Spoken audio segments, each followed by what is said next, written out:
That I was, if it wasn't for the Most High who was on my side, man, ain't no telling where I'd be. Mr. Wilson would've known. Can't nobody tell me nothing different. The Father's been good to me, so good to me. Yeah, wave your hands if you feel me. I'm a witness. Yahweh's been good to me, so good to me. Every morning that I rise, I thank Yahweh that I'm living. Keep my enemies at bay and never leave without my fringes. 1611 with me cause I'm on a mission. Talking sheep, I pay the cost, me and my lines really live it. I don't need no glory, you don't have to know my story. Glad I made it out this world cause this world was never for me. I thought that I was, if it wasn't for the Most High who was on my side, man, ain't no telling where I'd be. Mr. Wilson would've known. Can't nobody tell me nothing different. The Father's been good to me, so good to me. Yeah, wave your hands if you feel me. I'm a witness. Yahweh's been good to me, so good to me. Every morning that I rise, I thank Yahweh that I'm living. Keep my enemies at bay and never leave without my fringes. 1611 with me cause I'm on a mission. Talking sheep, I pay the cost, me and my lines really live it. I don't need no glory, you don't have to know my story. Glad I made it out this world cause this world was never for me. I thought that I was, if it wasn't for the Most High who was on my side, man, ain't no telling where I'd be. Mr. Wilson would've known. Can't nobody tell me nothing different. The Father's been good to me, so good to me. Yeah, wave your hands if you feel me. I'm a witness. Yahweh's been good to me, so good to me. Every morning that I rise, I thank Yahweh that I'm living. Keep my enemies at bay and never leave without my fringes. 1611 with me cause I'm on a mission. Talking sheep, I pay the cost, me and my lines really live it. I don't need no glory, you don't have to know my story. Glad I made it out this world cause this world was never for me. I thought that I was, if it wasn't for the Most High who was on my side, man, ain't no telling where I'd be. Mr. Wilson would've known. Can't nobody tell me nothing different. The Father's been good.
Hey, shalom, shalom, Israel.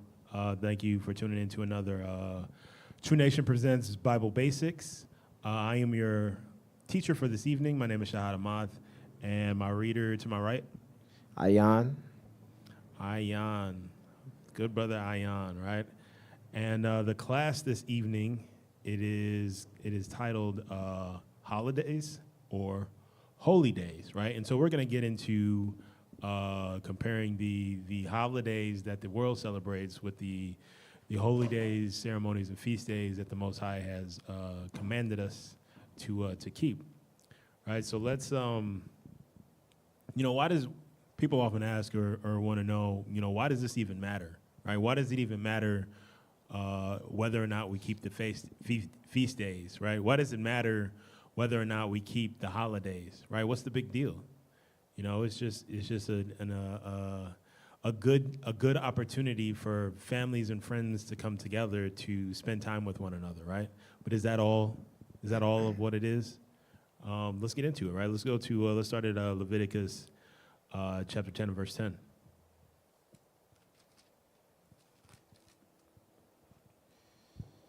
The book of Leviticus, chapter 10, verse 10. And that ye may put difference between holy and unholy, and between unclean and clean. So this is the reason why. It's so that we can put a difference between what is holy, what is of the Most High, and what is not of the Most High, what is clean and what is unclean, right? It's so we can make the distinction between what we are commanded to do, right? What is right, what is good for us, and what is not, right? Read. And that ye may teach the children of Israel all the statutes which the Lord hath spoken unto them by the hand of Moses. And Moses spake unto Aaron and unto Eleazar. That's all I needed. Go to Leviticus 23. So it's the reason why it's important for us to keep these holy days is, and know the difference between these holy days and these holidays, is so that we know the difference between right and wrong, so that we know the difference between good and bad, good and evil, right? So that we are able to truly praise the Most High God, our Creator, right? Go ahead and read that. Start at the top, 23 and 1.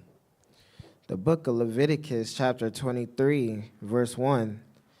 And the Lord spake unto Moses, saying, Speak unto the children of Israel, and say unto them concerning the feast of the Lord, which ye proclaim to be holy convocations.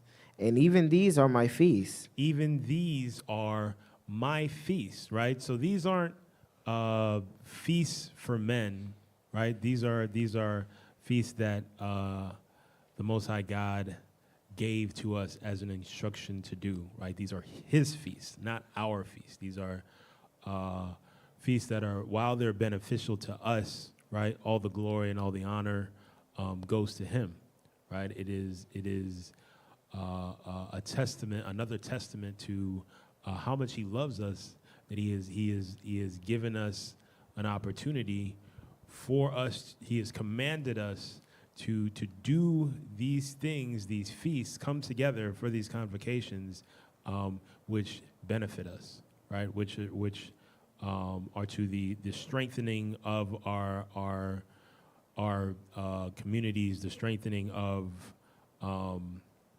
our congregations, the strengthening of Israel, right? Let's go to Isaiah 66 and read 23. So all these other the holidays, these are all man's feasts, right? These are all feasts for men. These are all feasts for people. That's the benefit there, because none of those holidays were given to us by the Most High God, right? Go ahead when you got that. The book of Isaiah, chapter 66 and 23. And it shall come to pass that from one new moon to another, Beginning of the month, read. and from one Sabbath to another, Every seventh day, read. shall all flesh come to worship before me, saith the Lord. So this is a commandment that all of Israel is supposed to congregate together, come together and worship the Most High every new moon and every Sabbath, right? And not just the 7-day Sabbath, right? New moons are Sabbath, but also there's a number of the feast days that also are Sabbaths, right? The first day being a Sabbath, the last day being a Sabbath, and so on, right? And so all of these days, these Sabbaths, these new moons, first day of the month, these convocations, we are commanded to come together, right? This is something that we do because this is what our God had commanded us to do, right? Go to Deuteronomy chapter 16.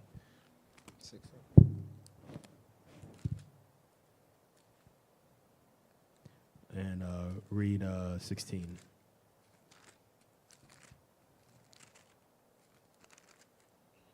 All of Israel, it's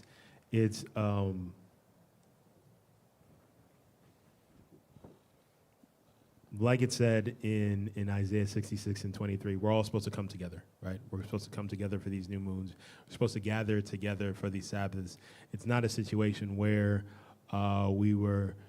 it says, you know, you don't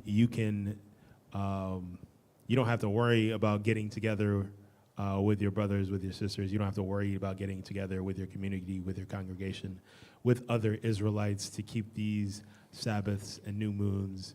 No, it's written right here. We are to gather together, right? And there are even times where there are no exceptions, right? Go ahead and read that when you got it. The book of Deuteronomy, chapter 16, to verse 16. 3 times in a year shall all males appear before the Lord thy God in the place which he shall choose. So there are 3 times in the year which all males from birth up must appear, right? Read.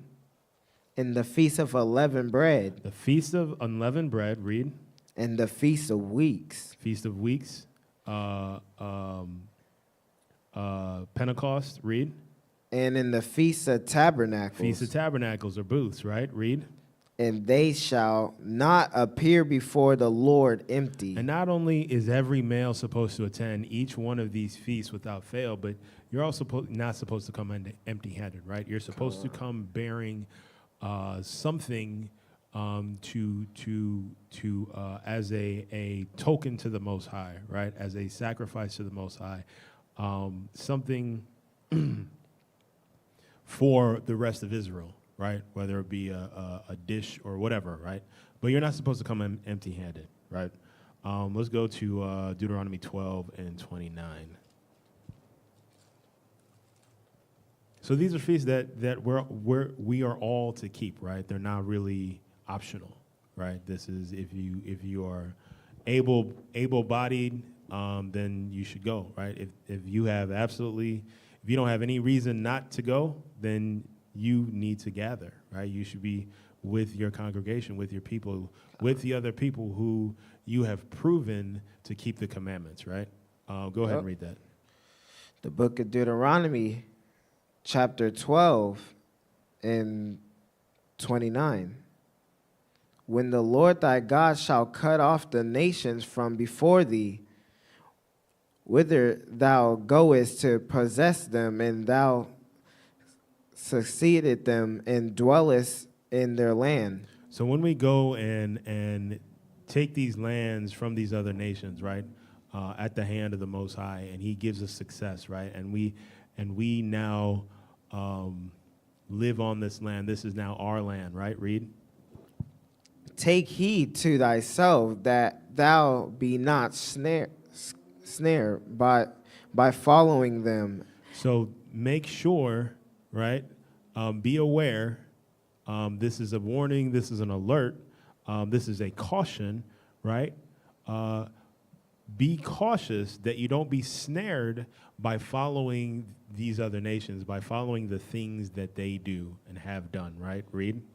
After that, they be destroyed from before thee, and that thou inquire not after their gods, saying, how did these nations serve their gods? Even so I will do likewise. So don't be curious about what these other nations are doing, how they're serving their gods, right? Don't even be curious. Don't even look into it. Don't worry about it, right? It's not for us. It's for them, right? This is part of the forbidden fruits, right? These are things that, this is idolatry. So these are things that we are absolutely not supposed to do, right? We're commanded not to do. Read. Thou shalt not do so unto the Lord thy God, for every abomination to the Lord which he have they done to their gods. For even their sons and their daughters they have burnt in the fire to their gods. It says, for every abomination to the Lord which he hateth, have they done unto their gods, right? So everything that our God hates, right?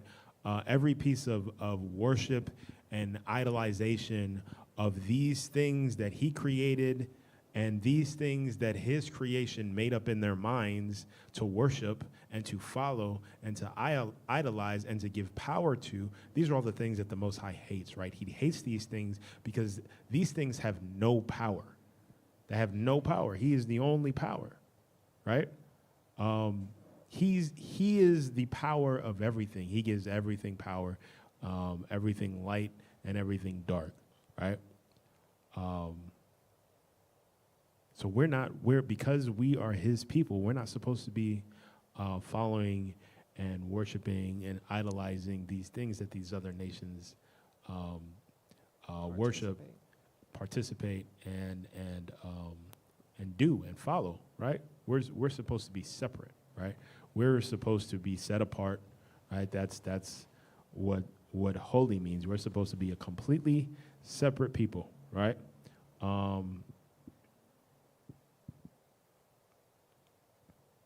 It says, have they done unto their gods, even their sons and daughters they have burnt in the fire to their gods, right? There are ceremonies where these heathens sacrifice their own children. They sacrifice children unto these made-up gods, right? Sheesh. And Israel has most certainly got caught up in this, right? Time and time again, right? And we're caught up in it right now, right? That's why we're bringing this lesson out, so that we can divide the clean and unclean, right? The holy and unholy. Go ahead and read verse 32. Verse 32, what thing soever I command you, observe to do it.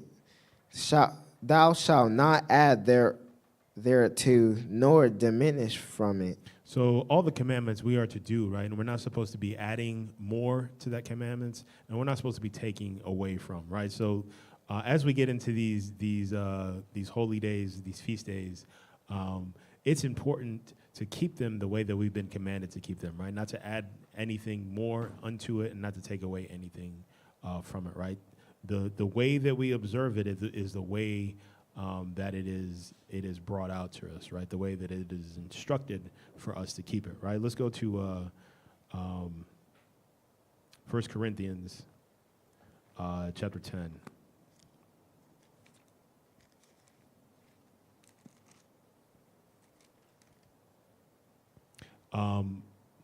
We are not supposed to be dealing with idolatry, right? We're not supposed to be doing anything that these other nations are doing, because, again, what they are doing, and we'll see that with some of the holidays, is they're actually performing ceremonies and rituals to these other gods, right? They're giving power to these other gods, right? And people will say, oh, I'm not giving power to anything. We're just doing this, right? We're just getting together and cooking, right? We're just getting together and barbecuing, right? We're just having a good time, right? We're not even thinking about these other gods, right? But the fact that you're doing it on the day that this celebration is designated for, right? And you're doing it under the guise of this celebration, you're part of that. You don't get to decide how you partake or don't partake in a ceremony like this, right? If you're doing it on that day, right? If you're partaking in any way, shape, and form, then you're partaking in it, right? And you don't get to decide what the meaning of it actually is, right? You can't change the meaning of this ceremony, right? this sacrifice to a pagan god to something that's more palatable for you, right? You can't change it and make it something that it's not. It was never about an opportunity for you to get together with your friends and with your family. It was about sacrificing and honoring these gods, these powers that these people believed in, these nations believed in, right? So you can't change that. You can't make that something that it's not, right? Go ahead and read 10 and 14. The book of 1 Corinthians, chapter 10, verse 14. Wherefore, my dearly beloved, flee from idolatry. It says, wherefore, my dearly beloved, flee from idolatry, right? Get away from idolatry. Anything that even remotely looks or could be misinterpreted as idolatry as quickly as possible, right? Don't give power to things that have no power. Our God, Yahweh, is the only power out there, right? So that's the only thing that we should be glorying and celebrating, right? Is Yahweh and what He's done for us and how He's told us to live, right? Read 15. Verse 15. I speak as to wise men. Judge ye what I say. So don't take my word for example, right? Don't take our word for example. Read it for yourself. Read the Bible, right? Read.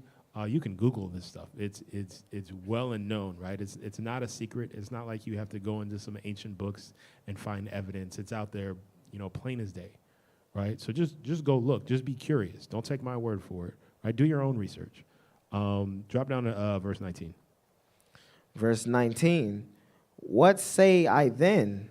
That the idol is anything, or that which is offered in sacrifice to idols is anything.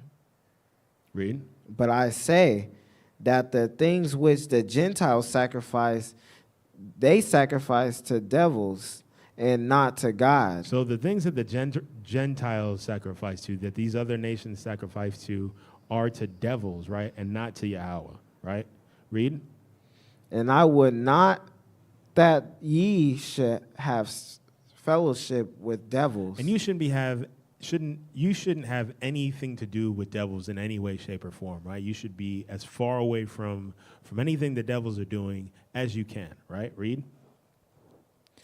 Ye cannot drink the cup of the Lord and the cup of the devils. You can't drink from the cup of the Most High. You can't do and keep the commandments of the Most High and do His will and do what the devils are doing, right? You just can't, because they're opposite. So you have to choose. You have to pick one or the other, right? Read. Ye cannot be partakers of the Lord's table and the table of the devils. You cannot benefit. You can't get the benefits of the Most High and the benefits of the devil, right? Because if you're not doing the will of the Most High, then you're not going to get any of the benefits of doing the will of the Most High, right? He's not going to bless you. He's not going to put his cover over you. He's not going to take care of you and protect and provide for you, right? He's gonna leave you out there to get destroyed, right? Again, the reason why we're going over these holy days, these feast days, and comparing them to these holidays is so that we can tell the difference between what's holy and what's unholy, right? Let's go to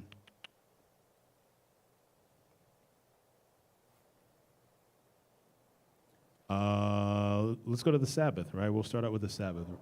Exodus 31, and start at verse 12. You can also write down Genesis 2 and verse 1 to 3, Exodus 28 to 11, and Leviticus 23 and 3. Go ahead and read that when you got it.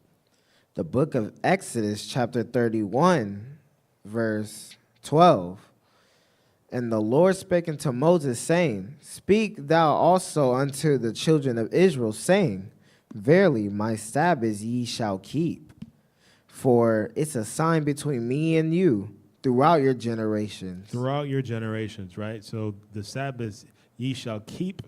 It is an indicator of who you are, my children, and a sign unto everyone that you are a child of your God, right? And this is something that you're supposed to keep forever, perpetually, throughout all of your generations, right? It doesn't say until the New Testament. It doesn't say until 2017, right? It says forever. So these Sabbaths we are to be keeping to this day, right? Read. That ye may know that I am the Lord that does sanctify you. And this is a reminder, right? So you don't forget where your power comes from. You don't forget whose you are and for what you are to do, right? This is a weekly reminder, at least, right? Every 7 days, a reminder that you're an Israelite, right? And you are to be keeping these commandments, and you are to be getting together with your brothers and sisters, right? And worshiping the Most High, right? Read. Verse 14, ye shall keep the Sabbath, therefore, for it is holy unto you. Everyone that defiles it shall surely be put to death. And if you don't keep it, you're going to be put to death, right? Read. For whosoever does it any work therein, that soul shall be cut off from among his people. So there's one of the ordinances, there's no working on the Sabbath, right? No working, no buying or selling, no cooking, right? No heating up food, water, soups, none of that, right? Read. 6 days may work be done, but the seventh is the Sabbath of rest, Read. holy to the Lord. Whosoever does it any work in the Sabbath day, he shall surely be put to death. Reiteration again that it is a death sentence to break the Sabbath. Read.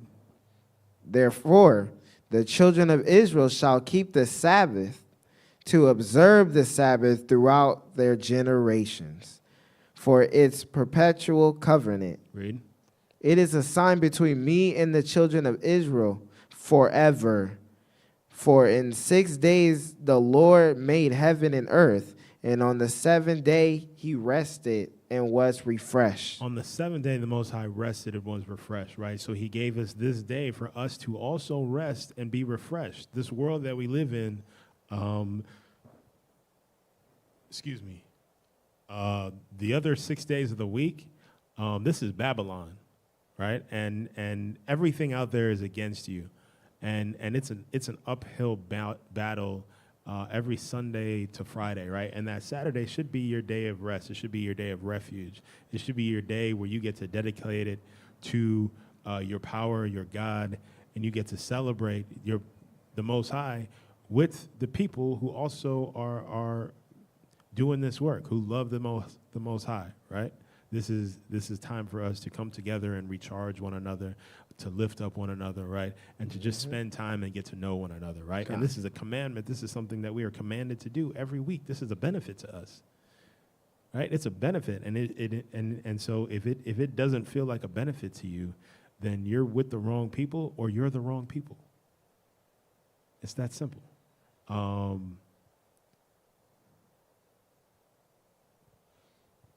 Go to Leviticus 23:1.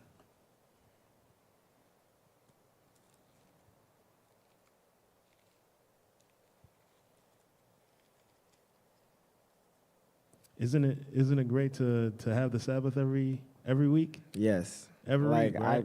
I can't wait for the Sabbath day, like every week, just to see my brethren, because that's also one of the reasons why we keep the Sabbath and fellowshipping with each other. Yeah, absolutely. That's absolutely right.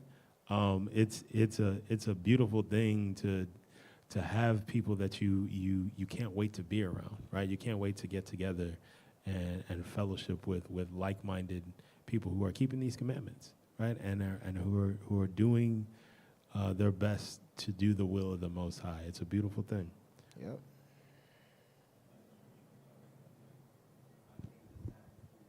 Right. AV just said, he just reminded us of the scripture that talks about how he made the Sabbath for us, right? While it is a commandment, while it is something that we must keep, we get it twisted and make this thing that is for our benefit, right? If you're doing it the right way, it's for your benefit. You don't want to miss the Sabbath. You don't want to miss an opportunity to gather together, right? If you're doing it the right way, it's a benefit. But what happens a lot of time is because people are people, right? Because Israel is Israel.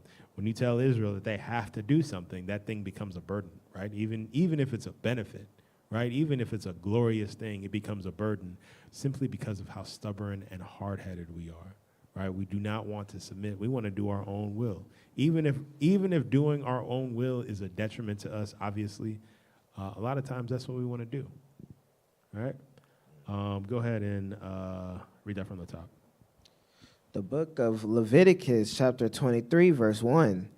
And the Lord spake unto Moses, saying, Speak unto the children of Israel, and say unto them concerning the feasts of the Lord, which ye proclaim to be holy convocations.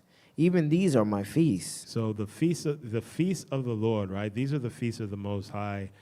These are holy convocations, holy gatherings, right? And these are all the Most High's feasts, right? Read. 6 days shall work be done, but the seventh day is the Sabbath of rest. And holy convocation, ye shall do no work therein. It is the Sabbath of the Lord in all your dwellings. So this is a day of rest, right? This is a day that we shouldn't be doing any work at any time, for any reason, right? The only work we should be doing is the Most High's work, right? We have 6 days, right? Most of us work 5-day work weeks, right? So we even have a day to ourselves, Sunday, right? And the Sabbath is for our God, right? And like we talked about, it's a benefit to us, right? If you're doing it right, it should be a blessing to you, not not grievous, right? Read. Verse 4. These are the feasts of the Lord, even holy convocations, which ye proclaim their seasons. So now we're going to get into the feast, right? Go ahead. In the 14th day of the first month at evening is the Lord's Passover. So the 14th day of the first month at even, right? 14th day at even, that starts the Most High's Passover, right? Go ahead and read.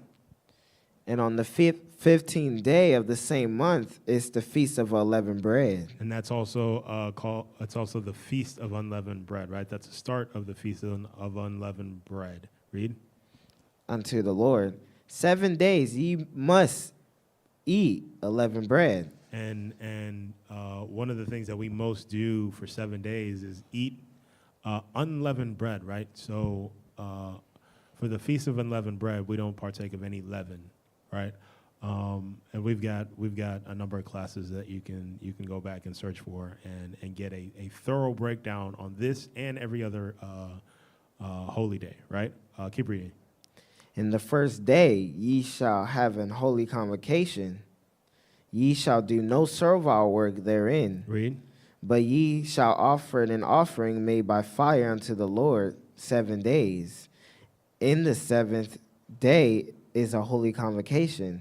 Ye shall do no servile work therein. So the first day is the Sabbath, right? And we are to give an offering, right? A lamb. We're supposed to sacrifice the lamb that we've prepared a year or less, right? And a flawless lamb, right? We're supposed to sacrifice to the Most High. This is this is in remembrance of the Passover in Egypt, where one of the curses that the Most High put on Egypt was to destroy all the firstborn males, right? To kill all the firstborn males. Yeah. And one of the things that Israel was commanded to do was mark your door so that you would get passed over, right? So that your house would get passed over. and your firstborn son would not be killed, right? And so this is a yearly reminder of the mercy of the Most High, right? And how he will go to bat and battle for us, right? If we do his will. And this is often, when people in the world think of the Passover, they mistake it for Easter, right? Which is not a Christian holiday. We'll get into that later, right? Let's keep reading. Go to verse 9. And the Lord spake unto Moses, saying, Speak. Salakia. You can also read Exodus 12. That gives you a full breakdown of all the ordinances of the Passover. And then Luke 22, 7 and 8 also talks about the Passover. Go ahead and keep reading. And the Lord spake unto Moses, saying, Speak unto the children of Israel, and say unto them, When ye be come into the land which I given unto you, and it shall reap the harvest thereof, and then ye shall bring a sheaf of the first fruits of your harvest unto the priest, and he shall wave the sheaf before the Lord to be accepted for you. On the morrow after the Sabbath, the priest shall wave it. So basically what's happening is when we get into our land, right, and we're able to plant a harvest, crops of our own, and then gather those crops, right, that yielding, the very first of that, we need to give it back to the Most High, right? That needs to be our sacrifice back to the Most High, to show him how grateful we are for his mercy, for allowing our crops, right, to grow and to come to harvest, right? So this is that first harvest of our crops is an offering to the Most High. Go ahead and read. Verse 12. And ye shall offer that day when ye wave the sheaf and the lamb without blemish of the first year for a burnt offering unto the Lord. And the meat offering thereof shall be 2/10 deals of fine flour mingled with oil, and an offering made by fire unto the Lord for a sweet savior. And the drink offering thereof shall be of wine, the fourth part of an hin. And ye shall eat neither bread, nor parched corn, nor green ears, until the self same day that ye have brought an offering unto your God. And it shall be a statute forever throughout your generations in all your dwellings. So this is this is an offering that we're supposed to give to the Most High before we partake in anything, right? And this is a statute. It's a holy day that we are to keep every year throughout our generations, right? And this is another way that we're able to kind of track what part of the year we're in and what's going on in that time, right? This is the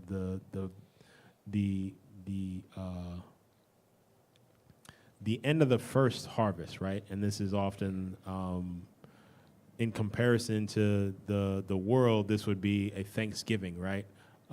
Thanking the Most High for our crops, similar to that's what the world presents Thanksgiving to be, right? A thanks. But who are you thanking and why, right? We'll get to that. Let's keep going to, you can also read, let's go to, you can read verse 15. We're going to read about the Feast of Weeks and Pentecost. You can also find that in Acts 2, 1 through 4. All right, go ahead and read. Verse 15. And ye shall count unto you from the morrow after the Sabbath, from the day that ye brought the sheaf of the wave offering, 7 Sabbaths shall be complete. So the from the morrow after the Sabbath, right? So the day after the from the from after the first fruits, right? That Sabbath, from that Sabbath, you count 49 days or 7 Sabbaths, and then that next day, that 50th day, is Pentecost, right? And it says, even unto the morrow after the 7th Sabbath shall ye number 50 days. I'm Salakia. It says, from that day ye brought the sheaf of the wave offering, seven Sabbaths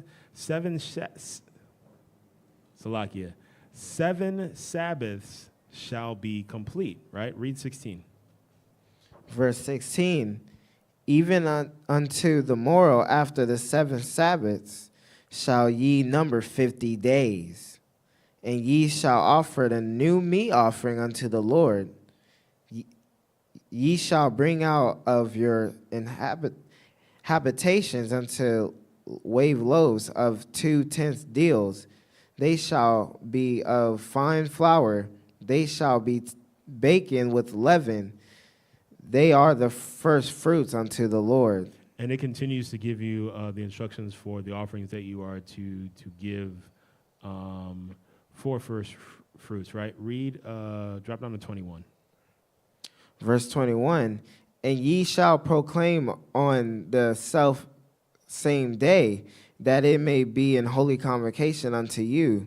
Ye shall do no servile work therein. It shall be a statute forever in all your dwellings throughout your generations. And when ye reap the harvest of your land, thou shalt not make clean riddance of the corners of thy field. When thou reapest, neither shalt thou gather any gleaning of thy harvest.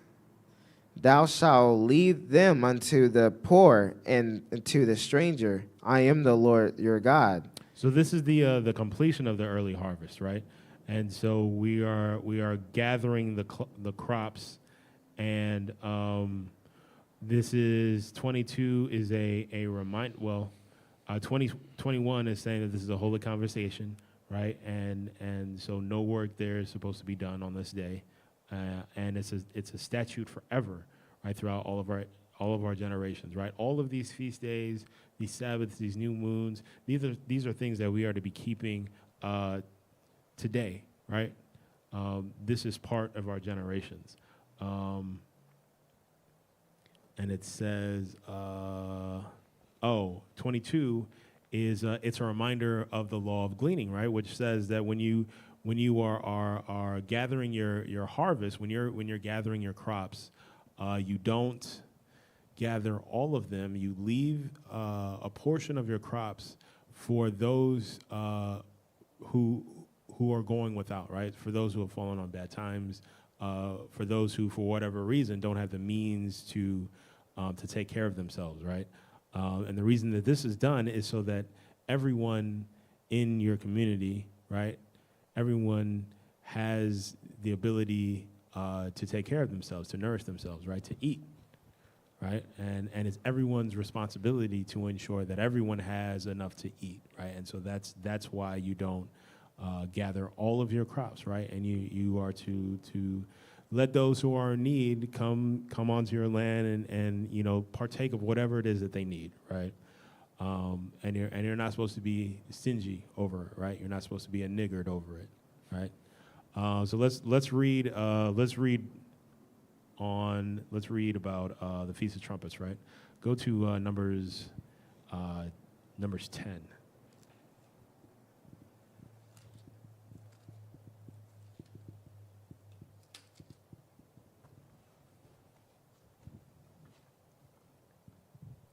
You can also get Leviticus 23 to 25 talks about Feast of Trumpets, right? Go ahead and read that. The book of Numbers, chapter 10, verse 1. Start at 9, Salakia. Verse 9.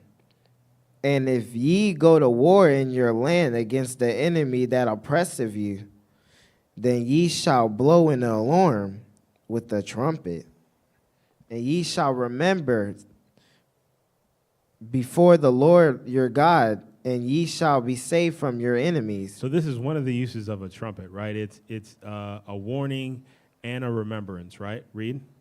Also in the day of your gladness and your solemn days, and in the beginnings of your months, ye shall blow with the trumpet over your burnt offerings and over the sacrifices of your peace offerings, that they may be to you for a memorial before your God. I am the Lord your God. And also over our peace offerings and our sacrifices and our memorial days, we're supposed to blow the trumpet, right?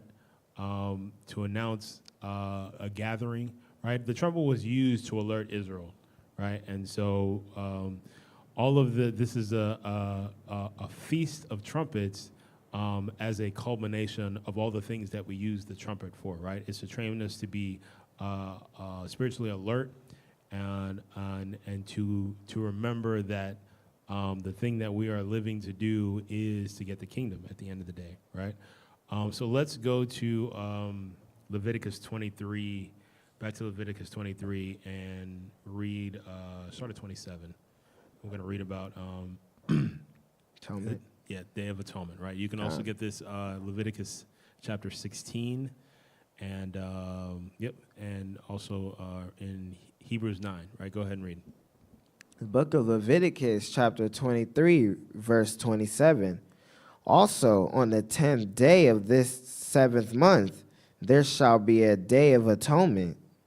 It shall be a holy convocation unto you, and ye shall afflict your souls and offer an offering made by fire unto the Lord. So this is the Day of Atonement, right? This is a day that's built into our year. Every year, this is a day that we get to atone for all of the wicked things, all of the ungodly things that we have done throughout the year, right? Not that this is the day that we are supposed to atone, and there is no need to atone any other day. No, we should atone for all of our sins as immediately as possible, right? But this is like a self-check. This is a built-in day where, at the very least, no Israelite should be able to have an excuse for not atoning, right? So it's built into our culture. It's built into our calendar, right? It's something that we do every year, right? Go ahead and read. Verse 28. And ye shall do no work in that same day, for it is a day of atonement, to make an atonement for you before the Lord your God. So this is a day that you really should be not only trying to ensure that you've atoned for all of your sins, right? But this is a sorrowful day, right? This is not a day to turn up, right? But this is a day for you to be humble, right? And to be in reverence of the Most High. And this is it's a solemn day, right? It's a day of grieving, right? It's a day of grieving for all of the things that you've done that has separated you from the Most High, and it's a day of pleading that the Most High hears and accepts your atonement for your sins, right? It's a heavy day, right? So this is a day for you. It's not a day where you should be, mindlessly. It shouldn't be a day where your mind is on anything but the Most High, right? So it's not a day to be scrolling on social media. It's not a day to be playing video games, right? It's not a day, where really the kids should be running around, having a good time playing. But this is a day of atonement for everybody, right? So everybody should be atoning to the best of their abilities, right? Go ahead and read.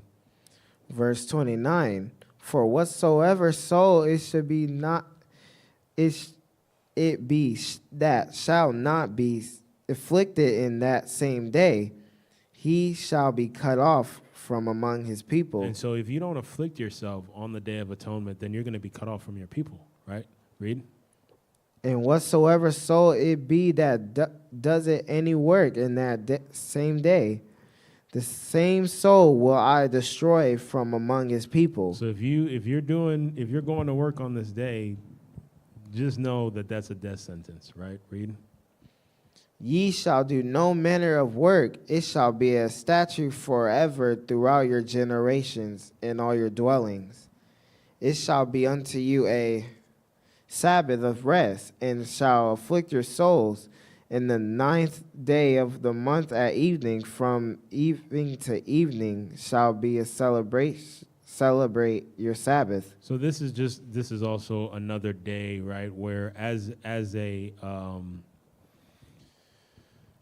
congregation, as a nation, right? It's a healing day for the whole nation, right? If you're doing it right.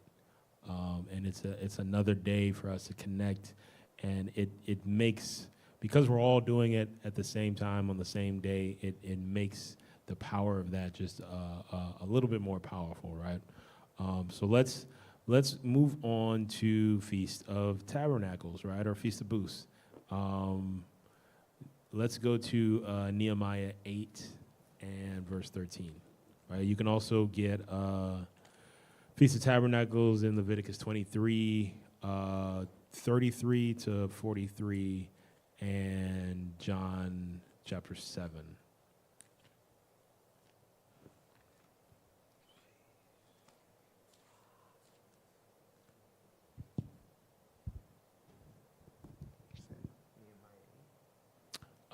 Nehemiah 8 and verse 13.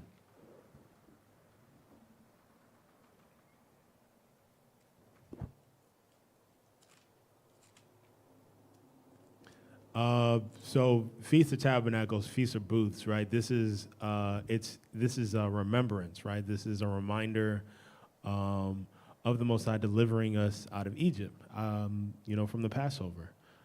This is after the Passover, after the curses in Egypt.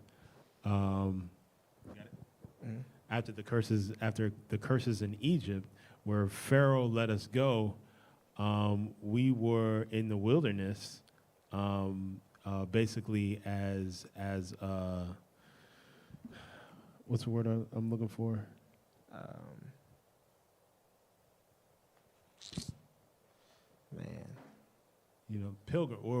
Pilgrims, right? We didn't have our own land. We didn't have a place where we were dwelling, where we were living, right? We were basically, say it again? We were basically nomads, right? The water. We were, roaming the land because of our disobedience, right? The Most High had land for us, but because of our disobedience, because of our idolatry, right? That generation wasn't permitted to go into the land, so we were forced to dwell in the wilderness for 40 years. For that generation to die off, and for the next generation to be built up, to actually get the land and to actually appreciate the land, right? So let's read that. Go ahead and Nehemiah 8 and 13. The book of Nehemiah, chapter 8, verse 13. And on the second day were gathered together the chief of father of all people, the priests, and the Levites unto Ezra the scribe, even understand the word of the law. And they found written in the law which the Lord have commanded by Moses, that the children of Israel should dwell in booths in the feast of the 7th month. So this is Ezra goes back to the land, and he's building the land back up, right? And he's got permission to do so. And they find of the book of the law that has the Feast of Tabernacles and how to celebrate it, right? So this is what's happening here. Go ahead and read. Verse 15. And that they should publish and proclaim in all their cities and in Jerusalem, saying, Go forth unto the mount, and fetch olive branches and pine branches and myrtle branches and palm branches and the branches of thick trees to make booths, as is written. Read.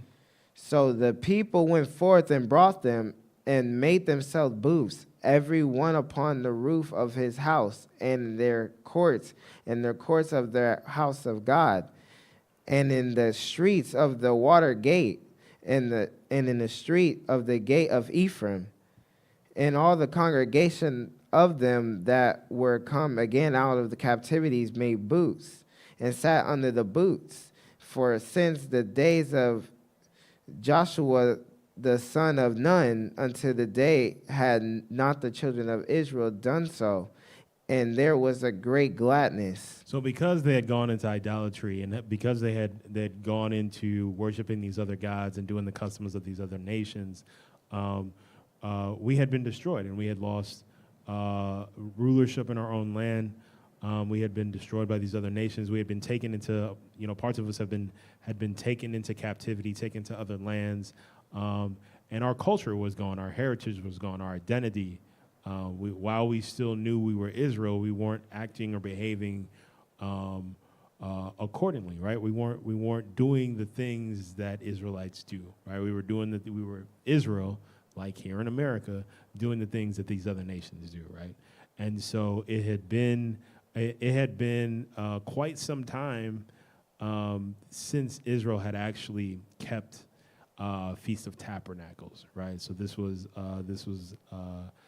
a joyous time again that Israel was finally back on the right path and actually doing thus say the Most High, right? And so Tabernacles it's an 8-day feast where we are to gather together and we're to sleep in tents, right? We're not supposed to sleep in our houses. We're not supposed to sleep out under roofs, but we are supposed to dwell in booths or in tents for all 8 days, right? For all 8 nights, we are supposed to. This is a reminder of how we were delivered out of Egypt and how we had to dwell out in the wilderness for 40 years because of disobedience, because of idolatry, right? So it's just another reminder of where we come from and who we are and the mistakes that we've made, so that we don't make these mistakes again. It's to humble us, right? And it's also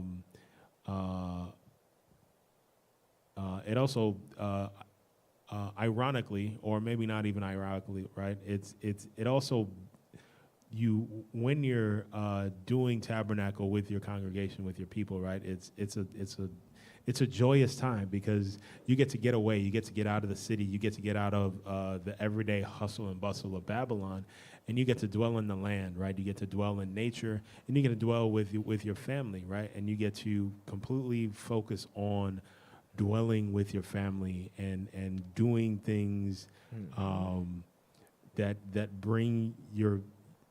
strengthen your bonds, right? And forging new bonds. It's one of my favorite, if not my favorite, feast days. I don't know. What about you? I'll say because, we're dwelling with each other in our own community out there in the land. But I would say the feast coming up, dedication. So dedication is actually neck and neck, right? And both of these feasts, to his point, are 8-day feasts where we get to dwell together, right?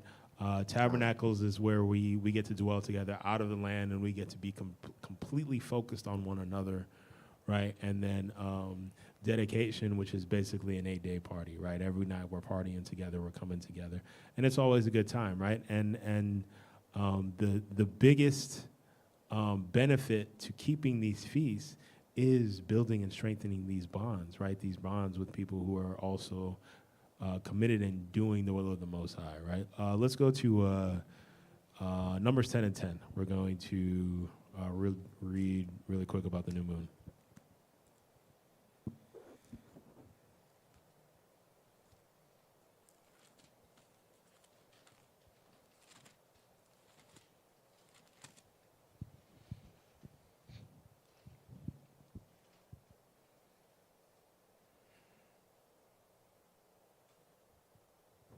Whenever you're ready, go ahead. All right, Salakia. You're good. Numbers chapter 10, verse 10. And also in the day of your gladness, and in your solemn days, and in the beginning of your months, ye shall blow the trumpet over your burnt offerings, and over the sacrifices of your peace offerings, that ye may be to you for a memorial before your God. I am the Lord your God. So the beginning of your months are new moons, right? The new moon marks the beginning of the new month. That's how we track our calendar, right? And that's how we keep rhythm with the Most High's feast days, right? Is by using the moon to track the days of the month. So that's how we identify all of these other holy days.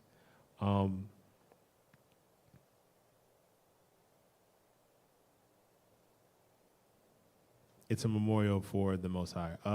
Let's go to Esther chapter 9.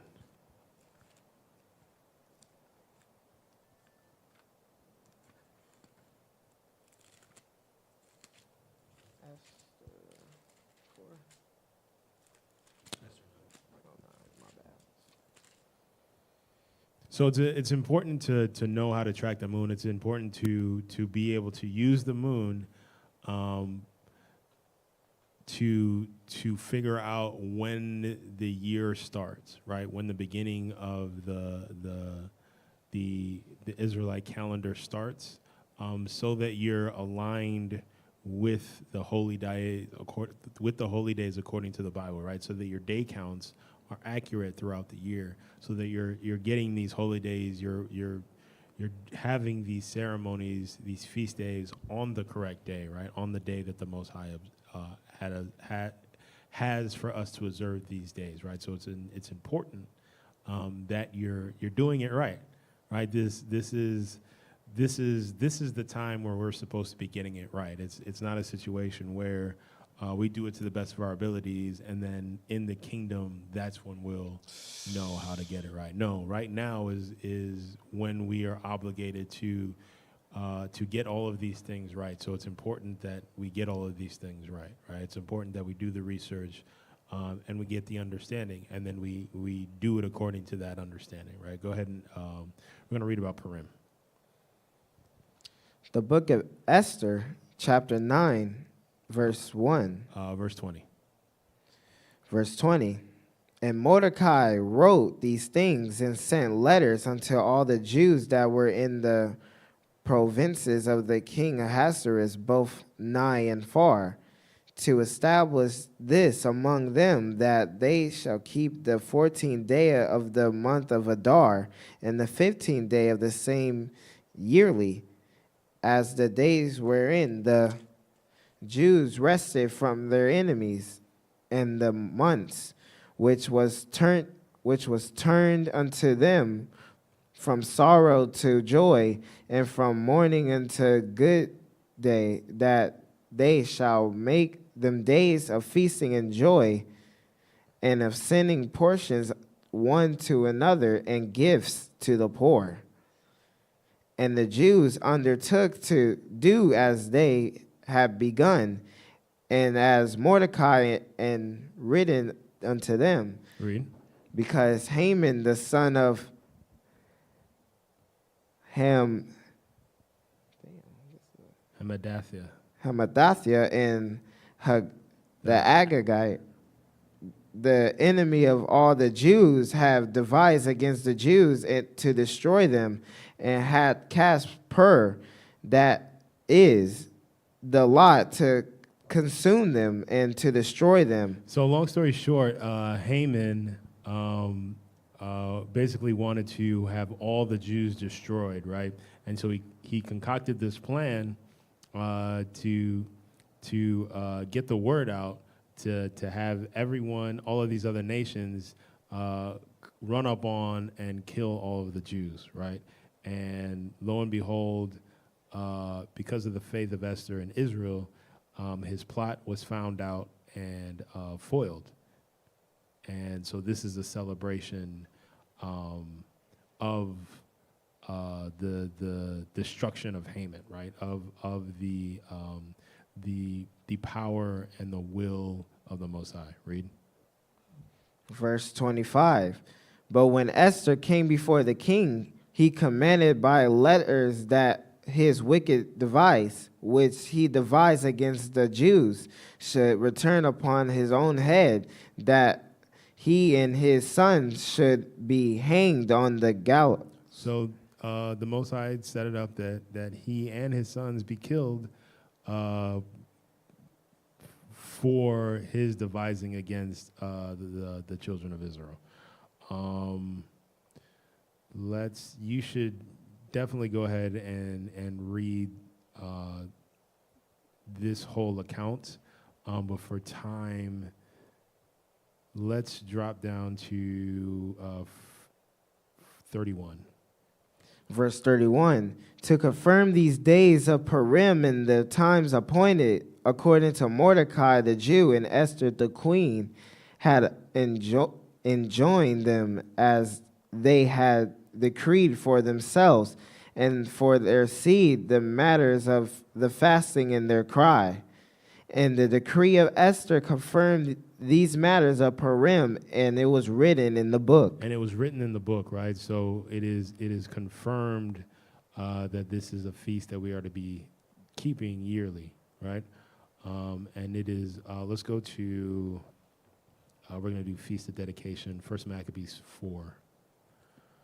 So Purim, it's a celebration of us being delivered from genocide, right? From us being delivered from the wicked plans of Haman, right? And it's also to show us that even in captivity, right? Even when we are in captive because of our sins, the Most High doesn't quit on us.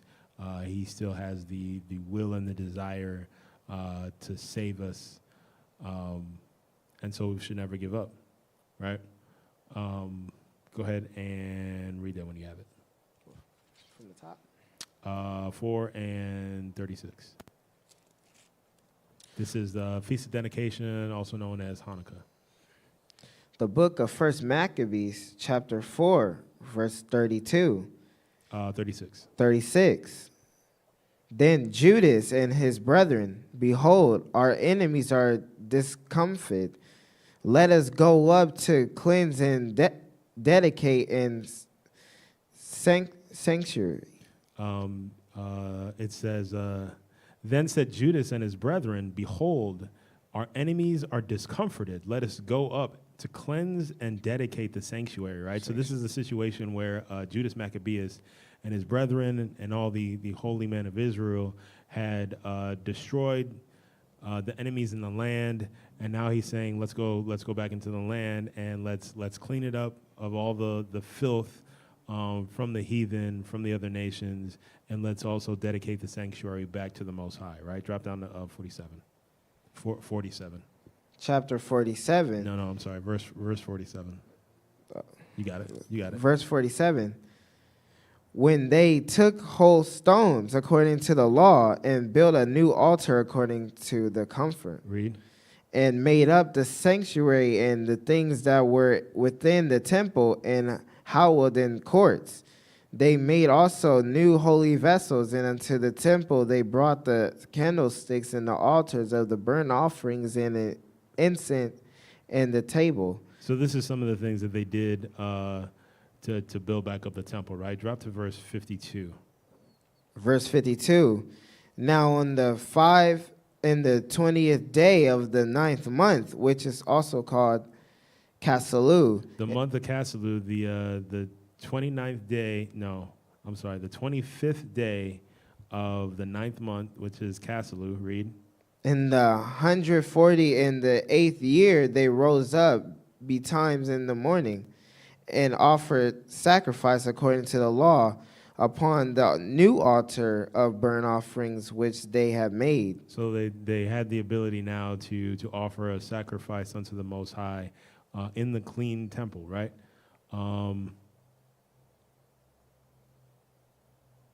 Read. Look at what time and what day the heathen had profaned it, even in that it dedicated with song and uh, citherns and harps and cymbals. Then all the people fell upon their face to worship and praising the God of heaven, who have given them good success. And I want you, I'd been thinking about this the other day, right? All of these times where Israel realizes or knows how far they've gone astray, away from the Most High, and finally, where they get again the opportunity to get back to worshiping the Most High and get back to keeping His commandments, and how great that must have felt in that moment to have the opportunity, right, to sacrifice to the Most High again, to give an offering to the Most High, right, to once again turn back and to hopefully get His covering, get His protection, get the blessings that He offered us when we were doing His will, right? That must have felt like a glorious day, right? Where the clouds have been moved and the sunshine is shining bright, right? And everything's being restored back to how it's supposed to be, right? It's something to think about, all right? It's something to meditate on, right? When you're living day in and day out, and you don't have a way to atone for your sins. The nation doesn't have a way to atone for the sins that they commit, right? And then through the actions of a faithful few, right, you now have that opportunity again, right? You now have that opportunity to ask the Most High to provide a covering for you again, right? Go ahead and read. Verse 56. And so they kept the dedication of the altar 8 days and offered burnt offerings with gladness and sacrificed the sacrifice of deliverance and praise. So this is that 8-day feast, right? That 8 days of partying and being glad and merry with one another, right? And praising the Most High. Let's go to verse 59. Verse 59.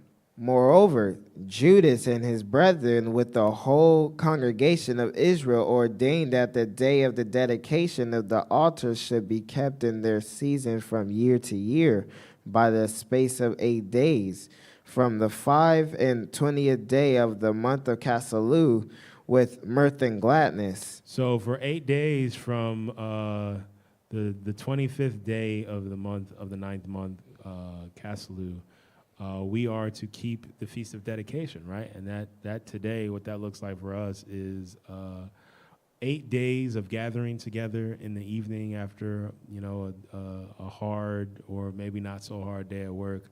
8 days of good eating, great eating. 8 days of great activities, right? 8 days. I don't know why I can't say that. 8 days of coming together and just having a great time with the people that you love, right? And other than tabernacles, right? These two are the days where most new connections are made out of the year, and these two are the days where the bonds that are there are strengthened even more, right? And reinforced even greater, right? Because you have the opportunity to not only come together, but to do fun things together, right? And to rejoice in the knowledge of the Lord, in the knowledge of keeping these commandments, and in the knowledge of having the opportunity to get the kingdom, right? And it's always a glorious time, right? Let's go to, real quick, we'll go to the destruction of Nachanar in 2 Maccabees chapter 15. Good eats. I'm looking forward to it. Good is going to be a good time. Late nights, right? Good times, right? There'll be singing. There'll be dancing. don't rebuke us for having a good time. There's nothing wrong with us having a good time, right? Nothing at all. We're commanded to do that, actually, right? It's going to be a great time. It's been a great time, and there's a lot of effort put into ensuring that the congregation has a great time during dedication, right? So looking forward to it. Go ahead and read that when you have it. 15, 20, and start at verse 28. 15. 28. 28. All right. The book of 2 Maccabees, chapter 15 and 28. Now, when the battle was done, returning again with joy, they knew that Nicanor lay dead in his harness.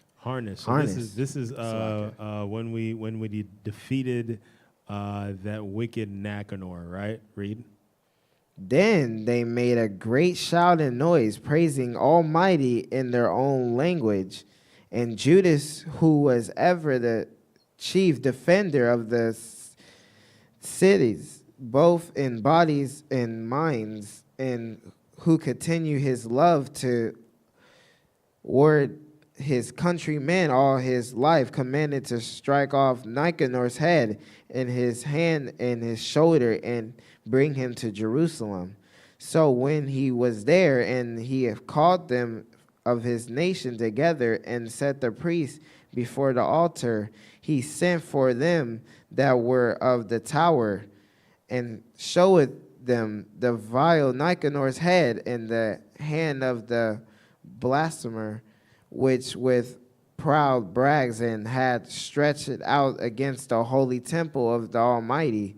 And when he had cut out the tongue of the ungodly Nicanor, he commanded that they should give it by pieces unto the fowls and hang it up the reward of his madness before the temple. So every man praises towards the heaven, be glorious Lord, saying, Blessed be he hath kept his own place undefiled. He hangeth also Nicanor's head upon the tower in evident and magnificent sign unto all the help of the Lord. And they ordained with a common decree, and in no case to let them day pass without so limity, and celebrate the 13th day of the 12th month, within the Syrian tongue is also called Adar, the day before Mordecai's day. So the 13th day of the 12th month, which is in the Syrian tongue, it's called the month of Adar, is when we celebrate the destruction of the wicked and boastful and blaspheming Nicanor, right? And this man was so wicked and so terrible that it wasn't just enough that he was slain, but his body had to be cut up, taken apart, and put on display, right, as a sign to all of these other nations, proclaiming the glory of the Most High God, right, and what He will do to protect His people, right? And so, it's a commandment that we commemorate this day every year. This is the destruction of Nicanor, right?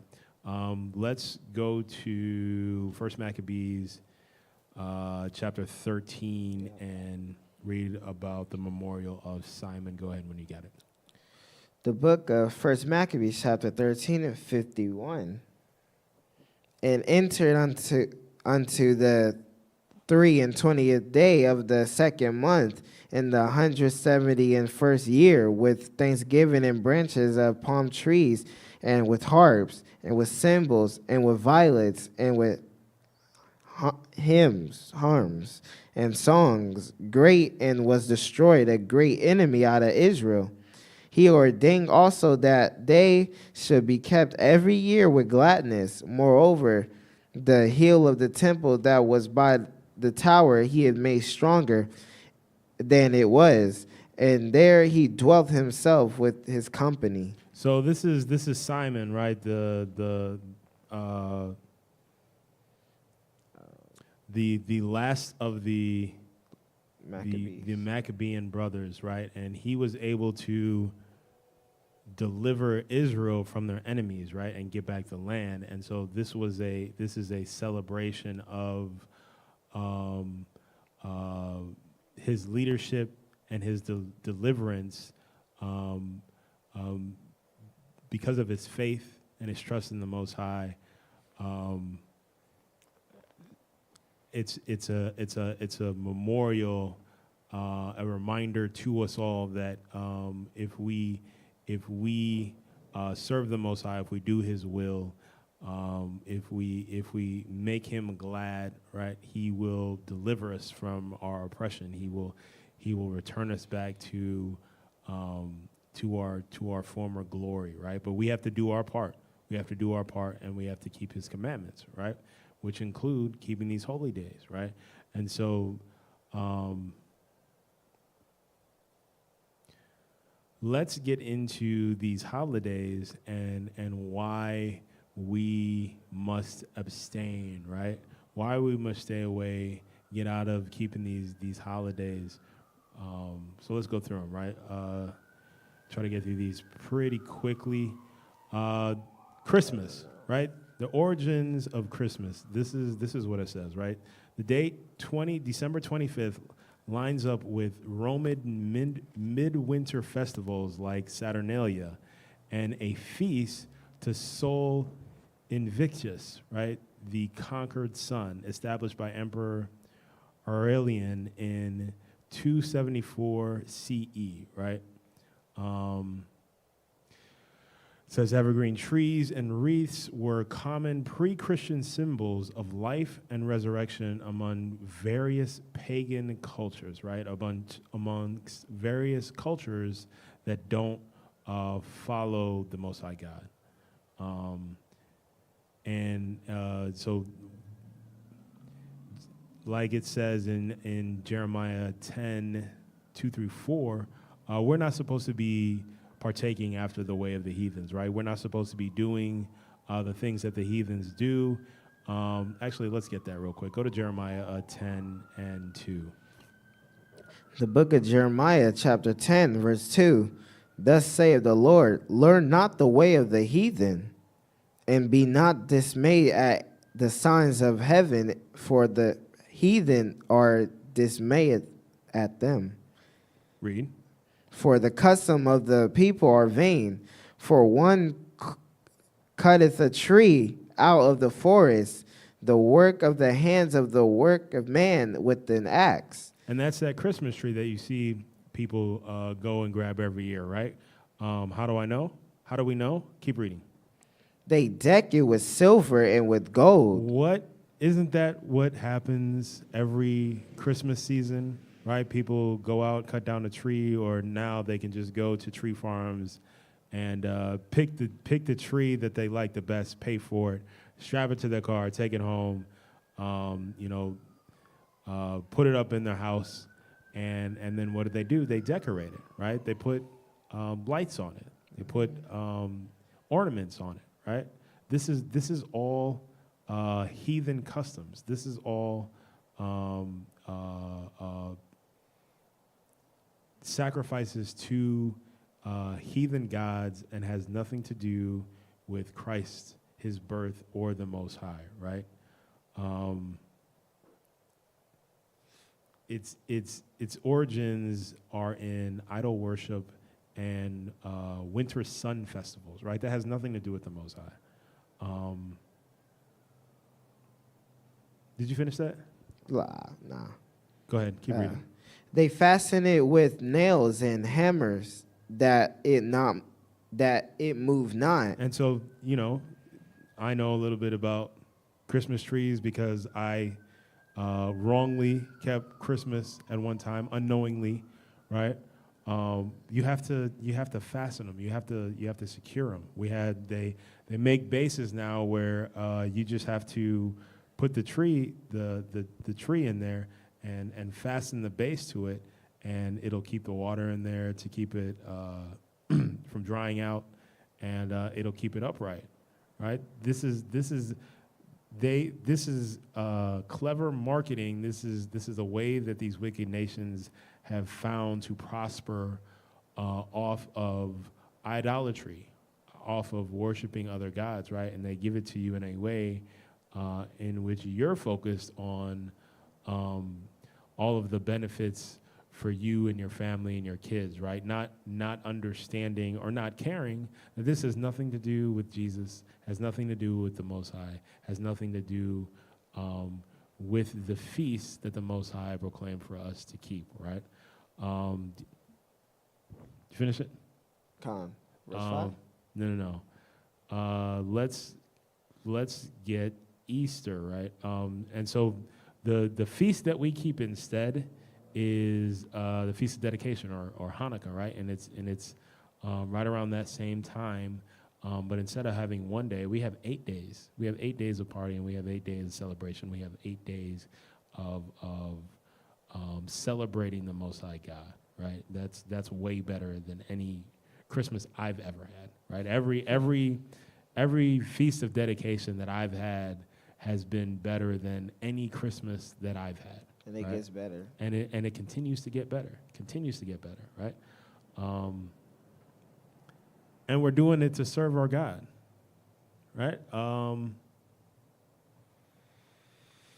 Let's go to Easter, right? The origin of Easter. In most languages, it says the feast is called Pascha or Passover, right? So Easter and Passover, the word itself is used interchangeably, but they do not mean the same thing, right? Only in I guess all other languages it's called Pascha. Only in English and Germanic languages do we say Easter, right? The English word for Easter is connected to the Anglo-Saxon month Eosturmanath, named after a goddess Eoster, right? In whose honor spring feasts were held, right? So it's a spring feast to honor the goddess Eostre, Eostre, right? And over time, this is a goddess of fertility, right? And over time, symbols like eggs and rabbits also became associated with this festival, right? And they turned it into Easter with rabbits and Easter egg hunts, right? But again, this has nothing to do with Christ, has nothing to do with the Most High. It's all about worshiping and giving power to this God of fertility, right? We're not supposed to have anything to do with this. We have the Feast of Passover and the unleavened bread, right?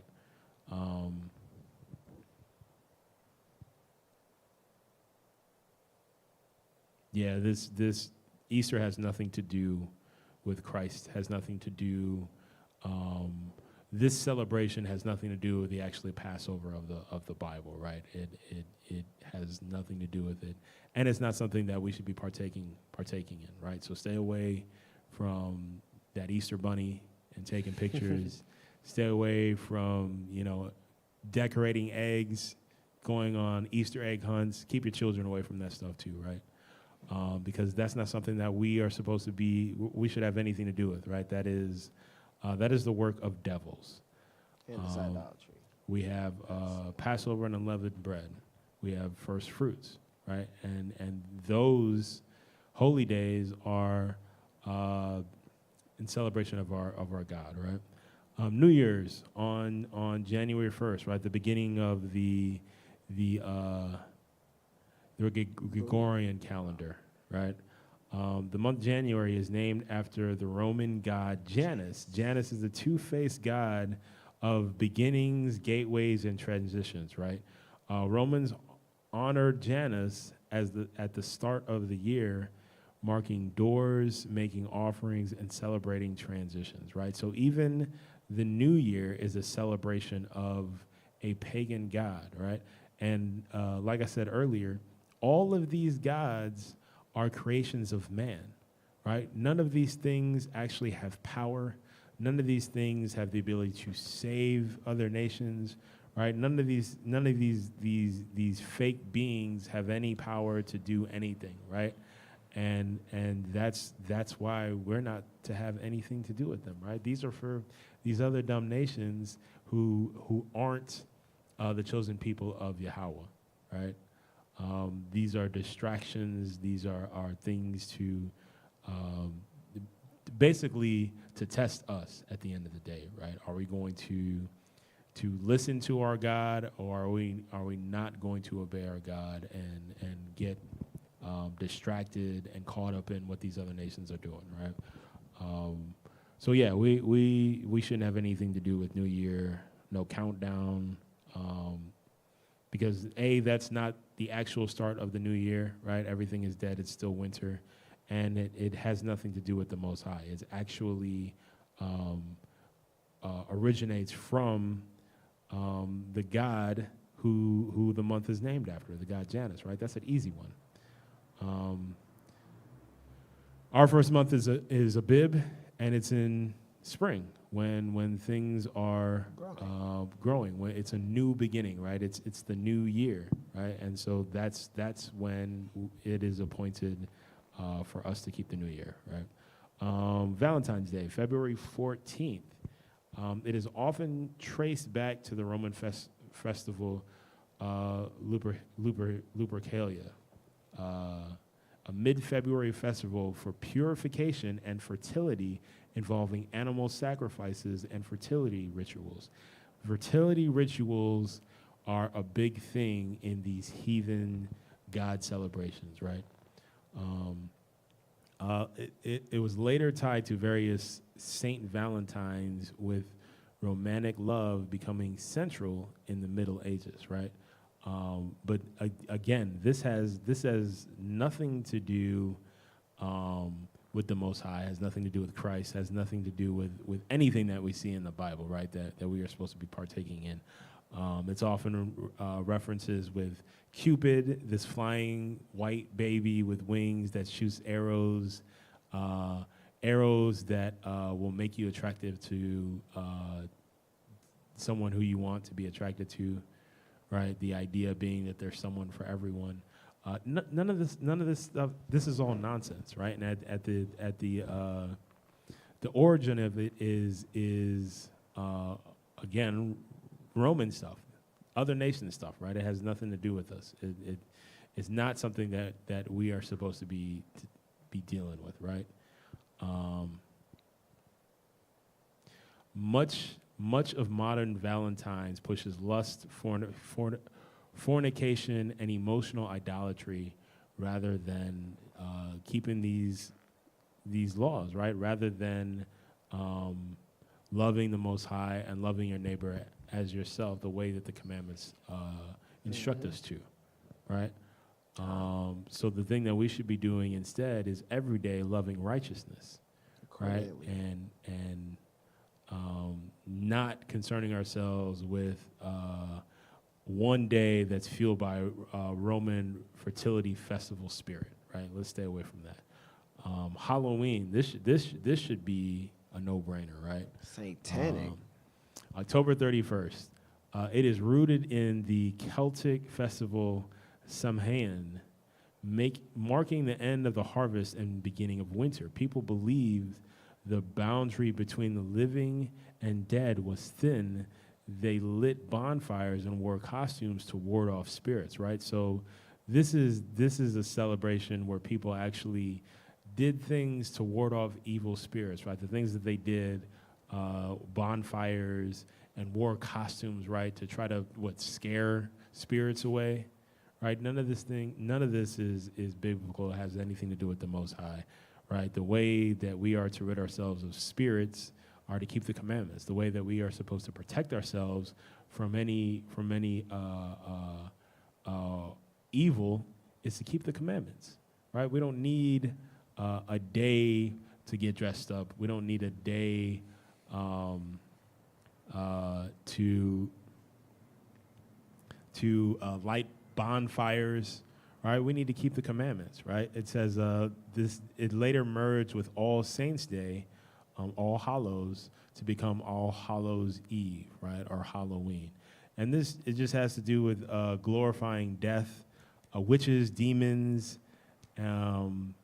ghosts. All of these things oppose righteousness. All of these things oppose holiness, right? And we're not supposed to be dealing with these things, right? Thanksgiving, the origins, it's a civil holiday emerging from European harvest feasts and U.S. national proclamations, right? In the American context, it is tangled with colonial narratives that often cover over the oppression and slaughter of the indigenous people who are, in many cases, our own brothers and sisters, right? So Thanksgiving is put forth as like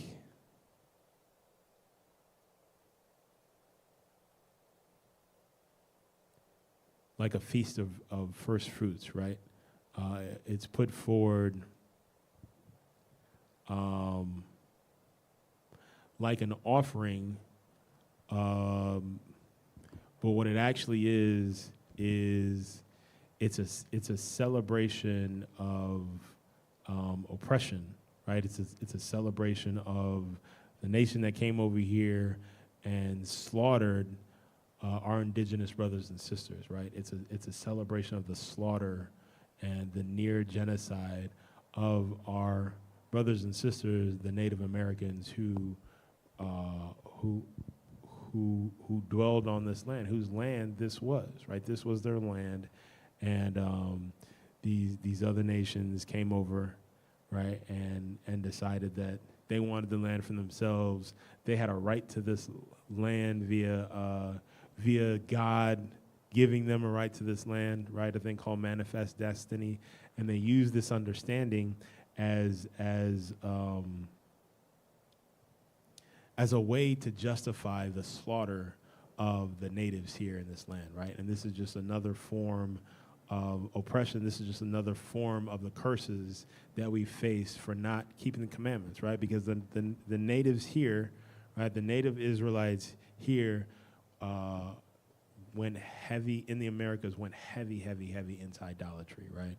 And so, because we weren't keeping the commandments, because we weren't doing the will of the Most High, we had to get destroyed, right? And part of that destruction was the nation of Edom coming over and massacring a number of us and killing a number of us, doing all kinds of wickedness, right? And so Thanksgiving is a celebration of the massacre of the Native Americans, right? And there's a lot of symbolism that goes into that, right? The turkey, the cranberry sauce. Look it up. Don't take my word for it. But this is basically a celebration for the conquest of the nation of Israel in North America specifically, right? And why would we ever celebrate the destruction of our people, right? That's not something for us to celebrate. That's something for us to mourn, right? And so while it glorifies the spirit of gluttony, football, and patriotism, these things are not things that we should have anything to do with. They certainly don't have anything to do with the Most High and keeping these commandments, right? So this is something that we should stay away from, right? We have Feast of First Fruits. We have Feast of Weeks. We have plenty of opportunity for us to give thanks unto the Most High, right? So let's go to, let's talk about some of the reasons why it's better for us to keep these holy days, right? We're in captivity right now. And the only way for us to get out of this captivity is to go back to keeping these commandments, right? And part of these keeping these commandments is keeping these feast days, right?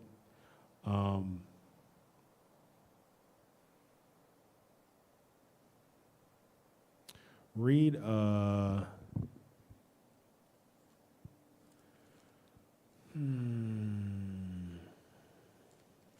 Read Baruch 4:1.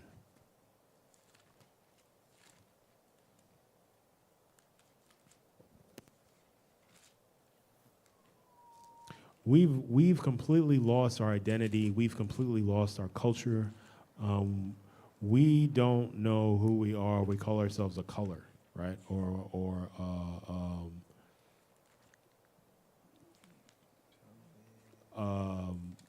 Part of this landmass, right? The names that we've been given: Black, Latino,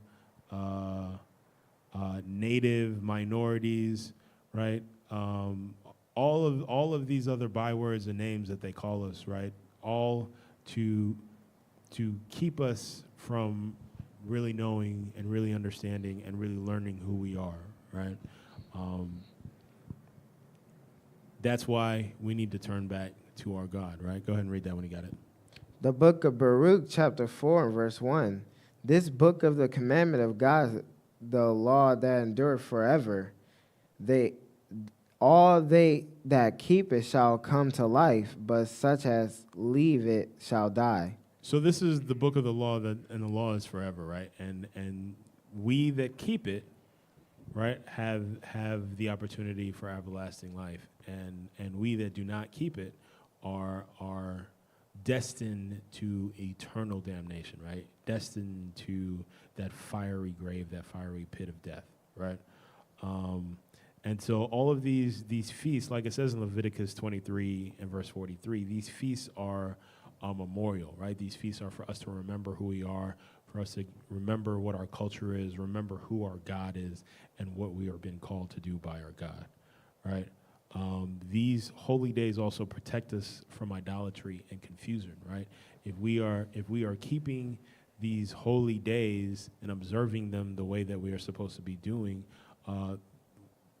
they're nothing but a benefit to us, right? From atonement, right? From dedication and tabernacles where we get to dwell together and spend time together 8 days in a row, with tabernacles being outside of our usual environment, hopefully, right?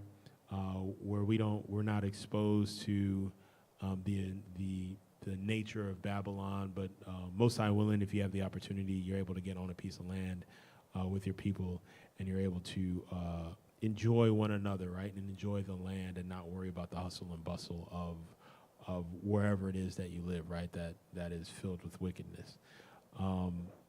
You can't.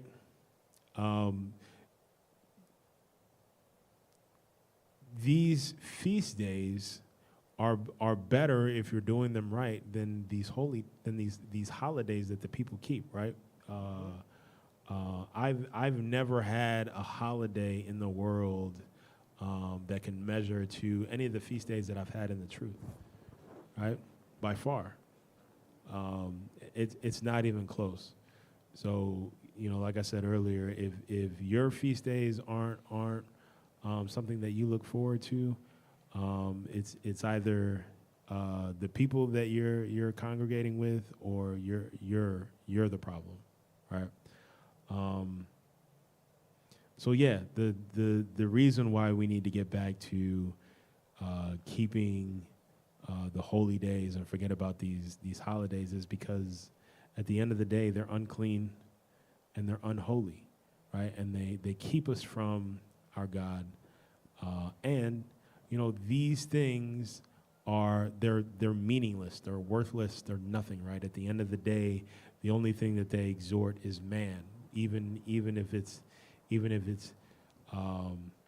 if it's a national holiday, or if it's a holiday with origins in pagan gods, right? All of these pagan gods are made up, right? And so these holidays are also made up. They're to glorify man, and glorifying man at the end of the day is idolatry, right? And we are not supposed to get caught up in idolatry. That is the thing that has continued to destroy us, right? And so let's turn away from idolatry. Let's turn away from these holidays. Let's get out of the world that we are not supposed to love, and get back to loving the Most High and doing His will. If you don't, do you have anything? Nah, No? but You sure? man, yeah, we're almost in the week of dedication, and I can't wait. Like, you should be excited for these feast days to come as much as you were in the world with the holidays. It's even more exciting, right? I don't get excited for I didn't get excited for Christmas like I get excited for dedication, right? I didn't get excited for any of these other holidays like I do for Tabernacles, right? Even for Day of Atonement, right? It's a day that while it's difficult, at the end of the day, it's a memorial and it's a reminder of the mercy that the Most High has for us, right? He has a day. It's like a trap to make sure that at the very least you have one day a year where you have the opportunity to atone for your sins, right? That's how merciful our God is, because He could have said, you know what, it's up to you, right? And you got to remember the burden is on you to remember, right? But no, He's been merciful, right? And He gave us a holy day to atone for our sins, right? So these holy days are way better than anything that you've ever experienced out in the world, right? And so let's get back to keeping these laws, statutes, and commandments. Let's get back to enjoying these feast days. Keep the faith, and shalom, Israel. Shalom. If it wasn't for the Most High who was on my side, man, ain't no telling where I'd be. Mr. Wilson would've known. Can't nobody tell me nothing different. The Father's been good to me. So good to me. Yeah. Wave your hands if you feel me. I'm a witness. Yahweh's been good to me. So good to me. Every morning that I rise, I thank Yahweh that I'm living. Keep my enemies at bay and never leave without my fringes. 1611 with me cause I'm on a mission. Talking sheep, I pay the cost, me and my lines really live it. I don't need no glory, you don't have to know my story. Glad I made it out this world cause this world was